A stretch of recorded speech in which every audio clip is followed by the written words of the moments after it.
स्वागत है। और जैसा कि हम देख रहे हैं कि प्रभु यीशु मसीह का प्रकट होना स्वर्ग से पृथ्वी तक जो है सब लोगों पर हुआ, चाहे वो अमीर थे, चाहे वे गरीब थे, चाहे वे पढ़े लिखे थे, चाहे वे अनपढ़ थे, और सबका अपना अपना व्यवहार था। और आज उस कड़ी में हम देखेंगे हेरोदेस राजा पर भी प्रभु ने अपने आप को प्रकट किया ज्योतिषियों के माध्यम से, जिसका वर्णन जो है मत्ती रचित सुसमाचार 2 अध्याय और उसके कुछ आयतों में पाया जाता है। मैं आपके लिए पढ़ रहा हूं मत्ती रचित सुसमाचार तो 2 अध्याय पहली आयत से। हेरोदेस राजा के दिनों में जब यहूदिया के बैतलहम में यीशु का जन्म हुआ, तो देखो पूर्व से कई ज्योतिषी यरूशलेम में आकर पूछने लगे कि यहूदियों का राजा जिसका जन्म हुआ है कहाँ है, क्योंकि हमने पूर्व में उसका तारा देखा है और उसको प्रणाम करने आए। यह सुनकर हेरोदेस राजा और उसके साथ सारा यरूशलेम घबरा गया, और उसने लोगों के सब महायाजकों और शास्त्रियों को इकट्ठा करके उनसे पूछा कि मसीह का जन्म कहाँ होना चाहिए। उन्होंने उससे कहा, यहूदिया के बैतलहम में, क्योंकि भविष्यवक्ता के द्वारा यूं लिखा है कि हे बैतलहम जो यहूदा के देश में है, तू किसी रीति से यहूदा के अधिकारियों में सबसे छोटा नहीं, क्योंकि तुझ में से एक अधिपति निकलेगा जो मेरी प्रजा इजराइल की रखवाली करेगा।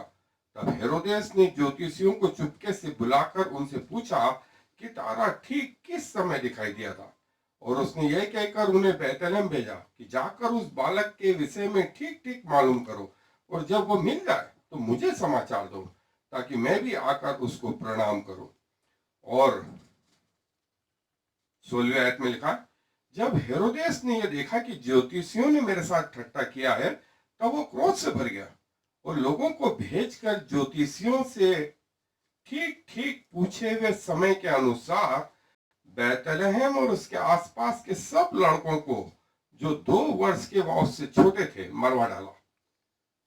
तब जो वचन यिर्मयाह भविष्यवक्ता के द्वारा कहा गया था वह पूरा हुआ कि रामा में एक करुण नाद सुनाई दिया, रोना और बड़ा विलाप। राहेल अपने बच्चों के लिए रो रही थी और शांत होना ना चाहती थी, क्योंकि वे है ही नहीं। हेरोदेस को जब राजाओं के राजा के विषय में मालूम पड़ा, तो उसने जो उसके अंदर कपट था, उस कपट से जो है ज्योतिष से पूछा कि जब तुम्हें वो मिल जाए तो मुझे भी आके बताना, मैं भी आकर के उसको प्रणाम करूंगा। वास्तव में वो प्रणाम करना या झुकना नहीं चाहता था, वो तो मार डालना चाहता था, और ये मनसा उसने पूरी भी करी। जब उसको ये मालूम पड़ा कि ज्योतिषी उसके पास आए ही नहीं, वो रास्ता ही देखता रह गया, और बैतलहम और आसपास के बच्चों को जो 2 वर्ष के मेल थे वे सब मार डाले गए। देखें, राजाओं के राजा का जन्म ज्योतिषियों के ऊपर प्रकट हुआ। उन्होंने मीलों दूरी तय करी और अपना सर्वश्रेष्ठ उसको चढ़ाया। चरवाहे जो है वे मैदान में थे, रात का समय था, सोने के बजाय चरवाही कर रहे थे। तब प्रभु ने उन पर प्रकट कर, वो राती को जो है उस जगह गए और प्रभु का दर्शन पाया। हेरोदेस को भी मालूम पड़ा, लेकिन हेरोदेस ने क्या करा, 2 साल से छोटे बच्चों को मरवा डाला। शास्त्रियों के बारे में भी जो है उनके ऊपर भी प्रभु यीशु मसीह का जन्म प्रकट हुआ, लेकिन उन्होंने जाना भी सही कि हे यहूदा के नगर बैतलहम, तू छोटा नहीं है, लेकिन ये कष्ट नहीं करा कि मात्र 6 मील दूर उस राजाओं के राजा के दर्शन करें। हम शास्त्रियों के बारे में कल देखेंगे, आज हेरोदेस के बारे में और उसके पूरे इतिहास को हम जानेंगे। तो आए मेरे साथ अध्ययन पे चले। हेरोद जो है जिसका राज्य जो है प्रभु यीशु मसीह के पहले ही आरंभ हो चुका था। रोमी राज्य की सत्ता जो है वो उसका जो प्रधान होता था वो हेरोद था, और प्रभु यीशु मसीह के करीब 70 या 64 साल पहले रोमी राज्य स्थापित हुआ था। और हेरोद ये वो राजा था जिसने हेरोद का महल भी बनवाया था, जो प्रभु यीशु मसीह को दिखाया गया था। इसको बनाने में इतने साल लगे, तो प्रभु यीशु मसीह ने कहा था कि यदि इस महल को गिरा दोगे, इस मंदिर को गिरा दोगे, मैं 3 दिन में से खड़ा कर दूंगा। सो ये वो हेरोद था। और हेरोद फिलिप जो है उसने करीब 30 साल और जो है राज्य किया, और टोटल 36 साल का इसका राज्य था। न सिर्फ ये, लेकिन इसकी 4 पत्नियां थी, जो है मिरियम, मिरियामी टू, माल्थेस और लियोपात्रा। लियोपात्रा जो है फिलिप की जो उसका भाई था, उसकी पत्नी थी। और हेरोदियास और जो है उसका जो है हेरोदेस ने जब दूसरी पत्नी कर ली थी, अपने भाई की पत्नी को रख लिया था, तो यूहन्ना बपतिस्मा दाता ने कहा था कि जो तू कर रहा है वो गलत कर रहा है। और इसके कारण जो है यूहन्ना बपतिस्मा दाता को जो है जेल में डलवा दिया गया था।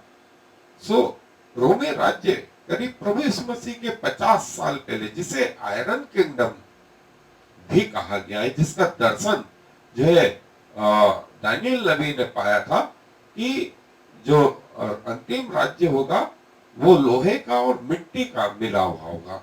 और जैसा लोहा मिट्टी से मेल नहीं खाता, वैसे ये राज्य भी मेल नहीं खाएगा। और एक पत्थर अपने आप उखड़ के जो है पहाड़ से निकला और इस मूरत पे टकरा गया और मूरत को चकनाचूर कर दिया, और मूरत जो है उसके बाद नहीं रही। सो प्रभु यीशु मसीह वो पत्थर थे, और जो जिनका राज्य सारी पृथ्वी पर फैल गया। और जैसा मैंने कहा कि जो हेरोद है, उसकी पत्नियां जो है इन पत्नियों के नाम ये, और उनका वंशज जो है आपको याद होगा कि पौलुस भी जो है अग्रिप्पा राजा के समय में, वो अग्रिप्पा राजा जो है वो यहाँ जो है उसकी और पीढ़नी के हमको मालूम है कि वो पौलुस उनके सामने रोम में खड़ा हुआ था। और ये वो हेरोदेस की जो है लाइफ लाइन या जीनियोलॉजी है कि कैसे एक के बाद एक राजा हुए, कैसे उनकी पत्नियां हुई, और जो है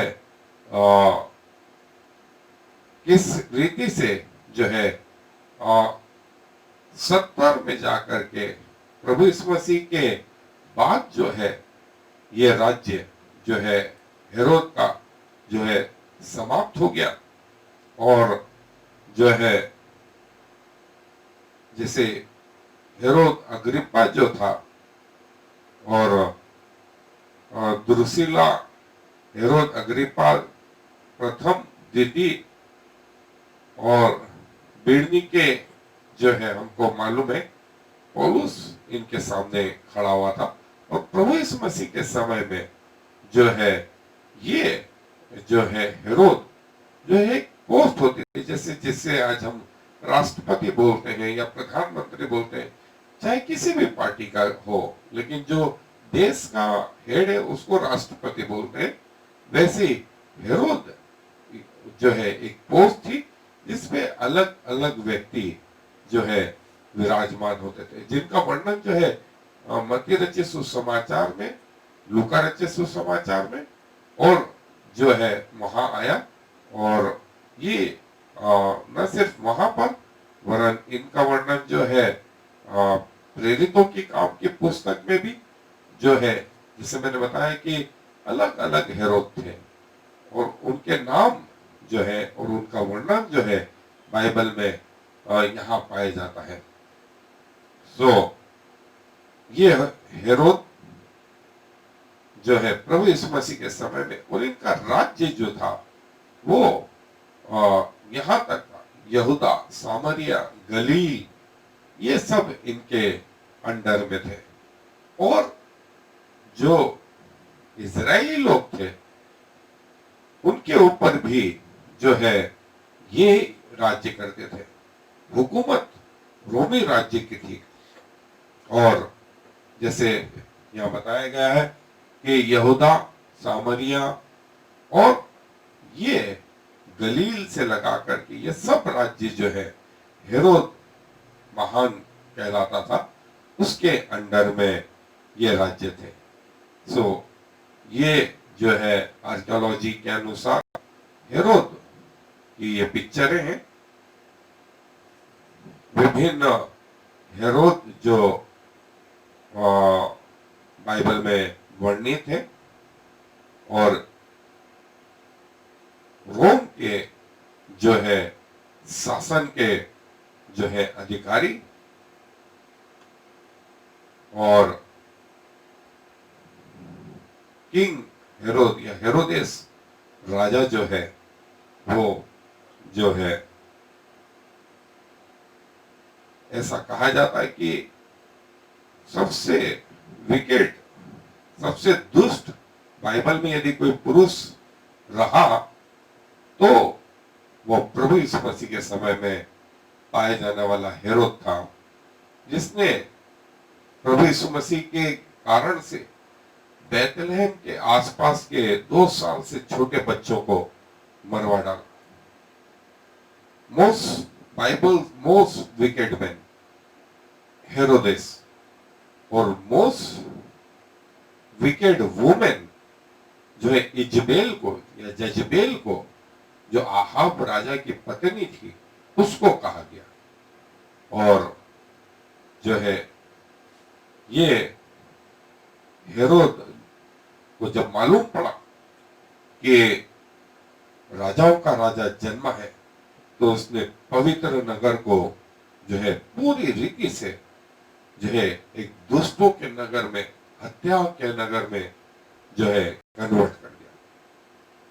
और बजाय उसका दर्शन करने के, उसने उन सब बच्चों को जो आसपास के क्षेत्र में 2 साल के लड़के थे, पुरुष या नर बच्चे थे, उन सबको जो है मरवा डाला। सो ऐसा दुष्ट राजा, ऐसा दुष्ट व्यक्ति जो है, ये छोटे छोटे बच्चों को उसने मरवा डाला और इतना खून बहाया कि पूरे यरूशलेम में, आसपास के लोगों में विलाप विलाप और विलाप होता रहा। और माएं अपने बच्चों के लिए रोती रही, तड़पती रही।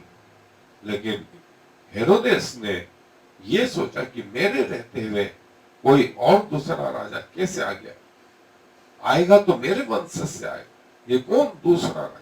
ये हेरोदेस के सिक्के जो है, जो मिले, उस पर ये फोटोएं जो है, जो गुदी हुई मिली थी। और हेरोदेस राजा के समय में ये दुष्ट राजा ने सारे बच्चों को मरवा डाला। तो जैसा मैंने कहा, अलग अलग लोगों की अलग अलग प्रतिक्रिया, न सिर्फ उस समय और आज भी है। और सबका अपना अपना, कोई त्योहार मनाने के उससे, कोई धन्यवाद के उससे, कोई दान बांटने के उससे, कोई खाने पीने से, कोई पहनने उठने से, कोई नाचने से, सबके। और ये हेरोद का महल जो है, जो उसने बनवाया था, जो प्रभु यीशु मसीह के समय में जो महल था, माए अपने बच्चों के लिए रोती रही। और सैनिकों ने किसी को नहीं बख्शा। और प्रभु का दूत रात में ही यूसुफ को बोला कि उठ, बालक को लेकर के भाग और मिस्र चला जा। और मिस्र में जो है बालक के साथ रहना जब तक मैं वहां ना कहूं। तो जैसा हमने देखा कि विभिन्न हेरोद जो है प्रभु यीशु मसीह के समय में और प्रभु यीशु मसीह के पहले जो है वो रोमी राज्य के अंतर्गत जो है राज्य करने लगे थे और इज़राइल का जो देश था वो हेरोद के अंडर में आता था। सो रोमी शासक लोग थे और जो है दूसरे महायाजक, शास्त्री, फरीसी ये सब इजरायली ग्रुप में पाए जाते थे और ये हेरोद थे जिन्होंने प्रभु यीशु मसीह के समय में लोगों को मरवा दिया। और हेरोद अंतिपास जो है गलील, पर्सिया और प्रभु यीशु मसीह के समय में यूहन्ना बपतिस्मा दाता के समय में जो है ये हेरोद था जिसने यूहन्ना बपतिस्मा दाता का सिर कटवा दिया था और प्रभु यीशु मसीह को जो है परीक्षाएं में डालता रहा। और दूसरा जो था हेरोद अग्रिप्पा प्रथम जो है जिसका वर्णन जो है प्रेरितों के काम का 12वां अध्याय में पाया जाता है, जिसने जो है चर्च को जो है सताना शुरू करा था। और जो है ये वो अग्रिप्पा द्वितीय था जिसने पौलुस की वो गवाही सुनी थी, जिसका वर्णन प्रेरितों के काम के 26वें अध्याय में पाया जाता है। और जो है हेरोद के जो परिवार वाले थे सो वे क्रूर थे और वे लोगों पर अधिकार जताते थे। और जो है हेरोदियन वे लोग थे जो अपर क्लास, उच्च कोटि के ग्रुप में पाए जाते थे और सदुकी और इनको जो है सपोर्ट करते थे। सो जैसा हमने देखा कि कई हेरोद जो है ये एक पोस्ट थी जिसपे कई व्यक्ति जो है विराजमान रहे और इनको जब अधिकार मिले तो उसका गलत उपयोग करने में भी ये पीछे नहीं हटे। और जो है इनका जो राज्य था वो राज्य हमने देखा कि प्रथम शताब्दी में प्रभु यीशु मसीह के पहले जो है ये राज्य करने लगे थे और रोमन राज्य के अंतर्गत जो है अंतिपातर जो है हेरोद का जो पिता था और उसने अपने आप को स्थापित किया और रोमी राज्य के रूप में जो है राज्य किया।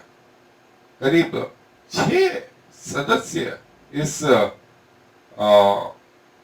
फैमिली के जो है जिनके नाम हेरोद ग्रेट, अरखुस, अंतिपास, फिलिप, अग्रिप्पा प्रथम, अग्रिप्पा द्वितीय, ये जो नाम है ये प्रथम शताब्दी में प्रभु यीशु मसीह के बाद बाइबल में इनके नाम आए हैं। और जो है हेरोद द ग्रेट जो है ये उसका ग्रेट या महान जो है निकनेम कहा जाता था क्योंकि उसके पास बहुत ज्यादा जो है पावर था और वो चाहता था कि अपने राज्य को और बढ़ाए। सो उस समय जो है उसने अपने पावर को बढ़ाया भी और गलील में प्रभु यीशु मसीह के आने के 47 साल पहले करीब 25 साल की उम्र में जो है वो इस पोस्ट पर आ गया था, उसको गवर्नरशिप मिल गई थी। और हेरोद को जो है रोमन और गलीली जो यहूदी थे दोनों की तरफ से जो है आदर मिला और जो है ये आदर जो है आगे जो है कैसर और सीरिया के गवर्नर दमिश्क और कैसर हेरोद के समय में जो है ये कैसर जो था वो रोमी राज्य का हेड रहा। और जैसा पौलुस ने कहा, मैं कैसर की दुहाई देता। तो जब कैसर की दुहाई दी उसने, तो नीचे के जो अधिकारी थे वो नलीफाई या उनके अधिकार शून्य हो गए। उन्होंने कहा यदि ये कैसर की दुहाई नहीं देता तो हम इसको छोड़ सकते थे। अब चूंकि कैसर की दुहाई दी है तो कैसर रोमी राज्य का जो है हेड था, जो रोम में था, इसलिए पौलुस को भी रोम भेज दिया गया था। और पौलुस वहां करीब 2 साल रहा और 2 साल वो प्रभु यीशु मसीह का प्रचार करता रहा। कलीसिया रोम की जो है उसने स्थापित करने में कोई कसर नहीं छोड़ी। और जो है ऐसा मान्यता है कि हेरोद का जो राज्य था वो 3 भागों में था। जो है पहला जो है प्रभु यीशु मसीह के 37 वर्ष पहले से उसके पहले बेटे के मृत्यु तक, और उसने कई जो है राज्य अपने राज्य का विस्तार किया। और पहला जो ऑब्जेक्शन आया वो ये था कि फरीसी और जो साधारण लोग थे, क्योंकि वो जो है रोमी राज्य का तो मित्र और आधा जीव, मतलब उसका जो है पेरेंटल या माता पिता एक जो है यहूदी थे। और सो उसके ऑनर के लिए उसने वो नियम बदल दी। दूसरा जो है विरोधाभास जो है वो ये कि करीब 45 साल के उसमें जो है हेरोद जो है वो उसने अपनी ओन प्रॉपर्टी और अपना राज्य स्थापित कर। तीसरा जो ग्रुप था वो था उसके हेरोदेस की सास जो है जिसने क्लियोपाट्रा के विषय में लिखा था, जो एक सुंदर महिला तो थी लेकिन वो हेरोदेस की चौथी पत्नी के रूप में जानी गई थी। और उसके पहले भी जो है क्लियोपाट्रा का जो है वर्णन आया। और एंथोनी करके जो है क्लियोपाट्रा ने जो है इस अपने एंटोनी को जो है अरेबियन राजा के सामने, जिसका नाम मलखूस था, और जो है उसने अपने राज्य को वहां बढ़ाया और जो है अरब से लगा करके दूसरे स्थानों तक इसका राज्य जो है फैला हुआ। फिर इसने थिएटर बनाए और कई पुरुष और घोड़सेना भी जो है तैयार करी थी। और इसने न सिर्फ घोड़सेना के अलावा इसने जो महल था और मंदिर का जो हिस्सा टूट फूट गया था उसको बनाया, जिसको जो है करीब प्रभु यीशु मसीह के 20 वर्ष पहले बनाना शुरू करा। और जो है हेरोद जो है कल्चर, सांस्कृतिक जो है गतिविधियों में जो है काफी इन्वॉल्व रहा और उसको पसंद था। और जो है कई लोगों ने जो है हेरोद की अधीनता स्वीकार करी। सो इसको चूंकि सांस्कृतिक गेम पसंद थे, इसने एथलीट के रूप में जो है प्रतियोगिताएं स्थापित करी और थिएटर बनाए, रेस कोर्स बनाए, दौड़ों के लिए, घोड़ों के दौड़ों के लिए रेस कोर्स थे। सो यहाँ से जो है लोगों के ऊपर उसने टैक्स भी जो है लगाने शुरू कर दिए थे। और जो है तीसरा जो हिस्सा है उसने करीब ऐसा बोलते हैं कि 10 पत्नियां रखी और उन पत्नियों के कारण जो है कई समस्याएं भी, और जो है 10 पत्नियों में से जो है जैसे बताया गया क्लोपात्रा जो है वो फिलिप की पत्नी थी जिसे उसने अपने पास से रख लिया था। और इसी के कारण जो है यूहन्ना बपतिस्मा दाता ने उसको चेतावनी दी और इस चेतावनी का परिणाम ये रहा कि उसने जो है यूहन्ना बपतिस्मा दाता को जो है जेल में डलवा दिया और हेरोदियास की बेटी के नाचने पर जो है यूहन्ना का सिर कटवा दिया। सो एक और जो महत्वपूर्ण चीज थी कि हेरोद जो है जब उसके पास वो ज्योतिषी आए सो उस नवजात के विषय में पूछने लगे। सो उसने चालाकी ये करी कि मुझे भी उसका ठीक ठीक पता लगा कर मुझे भी इन्फॉर्म करो, मैं भी जा करके उसको दंडवत करूंगा। लेकिन ये मन की बात जो है परमेश्वर जानता था। तो परमेश्वर ने अपना स्वर्गदूत यूसुफ के दर्शन में भेजा और उसने कहा उठ और मिस्र को भाग जा, क्योंकि हेरोदेस इसका प्राण लेना चाहता। और हेरोदेस ने ऐसा किया ही। और हेरोदेस को लिए ऐसा कहा जाता है कि इसे जो है एक गंभीर रोग लग गया और जो है वो गंभीर रोग अल्टीमेटली जो है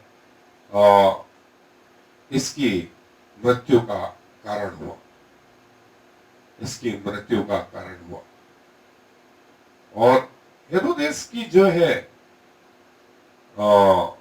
वंशावली जो है, जब हेरोदेस मर गया तब स्वर्गदूत ने उससे कहा कि चल, यूसुफ को कहा कि चल, जो इस बालक को मारना चाहते थे वे अब नहीं रहे। लेकिन ये जानकर कि अरखिलाउस अपने पिता के स्थान पर है, यूसुफ जो है यरूशलेम जाने से डरा और नासरत को जो है गलील के नासरत में गए और वहां पर प्रभु यीशु मसीह का पालन पोषण होता। सो ये इस हेरोदेस की जो है डिटेल, और जैसा मैंने बताया कि पौलुस जिसके सामने खड़ा हुआ था हेरोदेस द्वितीय, और कलीसिया को जिसने सताया था वो भी हेरोदेस द्वितीय। और जो है समय के हिसाब से सारा राज्य जो है समाप्त हो गया और जो है न अब हेरोदेस है। इसलिए प्रकाशित वाक्य में आया कि देखो वो बादलों पर आने वाला है, हर एक आंख उसे देखेगी, वरन जिन्होंने बेधा था वे भी उसे देखेंगे और उसके कारण छाती पीटेंगे। हाँ, आमीन। सो दोस्तों, हेरोदेस नहीं रहा, पिलातुस नहीं रहा, यहूदा इस्करियोत भी नहीं रहा, सदूकी फरीसी नहीं रहे, वो ज्योतिषी भी नहीं रहे, वो चरवाहे भी नहीं रहे, मरियम और यूसुफ भी नहीं रहे। ये सब एक दिन परमेश्वर के सामने खड़े होंगे और अपना अपना हिसाब देंगे, कुछ तो अनंत जीवन के लिए और कुछ अनंत नरक के लिए। सो जो है मैं आपसे ये कहूंगा कि आपकी क्या प्रतिक्रिया है प्रभु यीशु मसीह को लेकर के। यदि अभी तक प्रभु को अपने जीवन का उद्धारकर्ता ग्रहण नहीं किया है, मैं आपको इनकरेज करूंगा, मैं आपको प्रोत्साहित करूंगा, ऐसा करें, ऐसा करें और अपने जीवन को प्रभु को समर्पित करें। प्रभु आपको अनंत जीवन प्रदान करेंगे। आए दुआ करें। प्रभु जी, धन्यवाद देते हैं कि आप हमारे ऐसे परमेश्वर हैं जिसने अपना सब कुछ दे दिया कि हम उद्धार पाए। और प्रभु जी, आपने किसी भी व्यक्ति को नहीं छोड़ा, चाहे वो किसी भी धर्म के क्यों न रहे। आपने अपने आप को सब लोगों पर प्रकट किया, लेकिन सबके व्यवहार अलग अलग रहे। और खुदावंत, हम अपने आप को धन्य समझते हैं कि आपने हम पर दया करी, हम पर अनुग्रह किया कि हमें न सिर्फ उद्धार दिया वरन अपना बेटा बेटी बनाया। सो प्रभु, होने दीजिए कि जीवन के अंत तक हम आपके प्रति विश्वास योग्य बने रहे। और प्रभु, जब आप आए तो हमें विश्वास योग्यता का जीवन दे। उन सब लोगों के लिए जिन्होंने अभी तक आपको ग्रहण नहीं किया, दुआएं करते हैं प्रभु कि उनके जीवनों में आए, उनको भी उद्धार का अनुभव दे। क्योंकि सारा आदर आपको देते हुए इस विनती को प्रभु यीशु मसीह के नाम से मांग लेते हैं। आमीन और फिर आमीन। There is no other God. I have prepared you, even though you do not know me, so all the world from east to west will know there is no other God.